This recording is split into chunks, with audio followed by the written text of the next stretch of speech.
పట్టణంలోని మార్వాడి ధర్మశాల ప్రాంగణంలో గల శ్రీ వెంకటేశ్వర స్వామి ఆలయ వార్షిక బ్రహ్మోత్సవాలు అంగరంగ వైభవంగా సాగుతున్నాయి. గత 3 రోజుల కిందట ప్రారంభమైన బ్రహ్మోత్సవాల్లో భాగంగా శనివారం స్వామివారి కళ్యాణ మహోత్సవాన్ని కన్నుల పండువగా జరిపారు. ఆలయ అర్చకులు రామ్ గోపాల్ శర్మ, సునీల్ శర్మల వేద మంత్రోచ్చారణల నడుమ శాస్త్రోక్తంగా పూజలు జరిపారు. బ్రహ్మోత్సవాల్లో భాగంగా అగ్ని ప్రతిష్ఠ, ధ్వజారోహణం, బలిహరణము తదితర పూజాది క్రతువులను భక్తి ప్రపత్తుల నడుమ నిర్వహించగా స్వామివారి కళ్యాణ మహోత్సవాన్ని సైతం వైభవంగా చేపట్టారు. ప్రతినిత్యం ప్రత్యేక పూజలు, హోమాది క్రతువులను ఆచరిస్తుండటంతో ఆధ్యాత్మిక శోభ నెలకొంది. స్వామివారి కళ్యాణ ఘట్టాన్ని వీక్షించేందుకు భారీ ఎత్తున భక్తులు హాజరు కాగా వారి సౌకర్యార్థం అన్ని ఏర్పాట్లు చేశారు.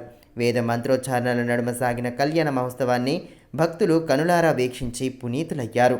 గోవింద నామస్మరణతో ఆలయ ప్రాంగణం మారుమోగింది.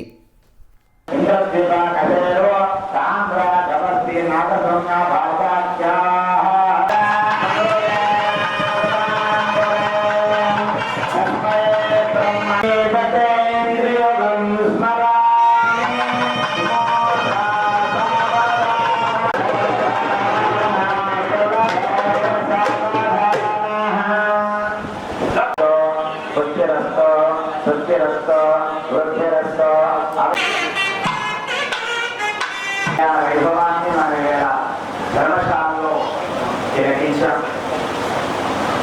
ఈ యొక్క కళ్యాణ మహోత్సవం బ్రహ్మోత్సవాల్లో 4వ రోజున దశమి శనివారం రోజున చక్కగా జరిగింది. ఈ కళ్యాణ మహోత్సవానికి ఈవో గారితో పాటు ఆలయ సిబ్బంది, అలాగే మార్వాడి భక్తులు, ట్రస్టీస్ అందరూ కూడా పాల్గొని ఈ కార్యక్రమాన్ని విజయవంతం చేశారు. అలాగే ఈ కార్యక్రమంలో అధిక సంఖ్యలో భక్త బృందం కూడా వచ్చేసి కార్యక్రమాన్ని చక్కగా ఆనందమయం చేయడం జరిగింది. స్వామివారి యొక్క అనుగ్రహం ఎల్లవేళ అందరికీ ఉంది. శ్రీనివాసుని యొక్క అనుగ్రహం ఉంటే దేవతలంతా మనసుంటే ఉంటారట.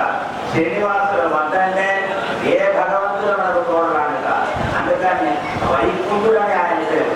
అలాగా శ్రీనివాసుని యొక్క అనుగ్రహం చేత మీరందరూ కూడా సుఖశాంతులతోటి చక్కగా వర్ధిల్లాలని కోరుకుంటూ మానవి మార్చినటువంటి